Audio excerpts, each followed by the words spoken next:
Telugu flame YouTube channel ఇప్పుడే subscribe చేసుకోండి.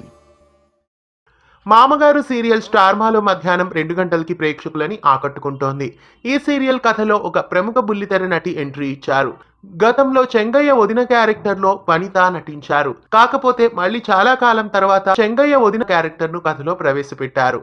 ఆ క్యారెక్టర్ లో ప్రస్తుతం మాధవి మూట్లని రీప్లేస్ చేశారు. చెంగయ్య వదిన క్యారెక్టర్ లో మాధవి మూట్ల నటిస్తున్నారు. చెంగయ్య చిన్న కోడలైన పుష్పవల్లికి ఈమె మేనత్త అన్న ట్విస్ట్ ని కథలో చూపించారు. మరి రాబోయే ఎపిసోడ్స్ లో ఈమె రాకతో చెంగయ్య జీవితంలో ఎలాంటి మలుపులు ఉండబోతున్నాయో మామగారు సీరియల్ ను ప్రతిరోజు మధ్యాహ్నం 2 గంటలకి స్టార్ మాలో మిస్ కాకుండా చూడండి. ఇలాంటి మరెన్నో ఆసక్తికరమైన అప్డేట్స్ మీ వరకు రావడానికి ఛానల్ ని సబ్స్క్రైబ్ చేసి గంట కొట్టేయండి. తెలుగు ఫ్లేమ్ యూట్యూబ్ ఛానల్ ఇప్పుడే సబ్స్క్రైబ్ చేసుకోండి.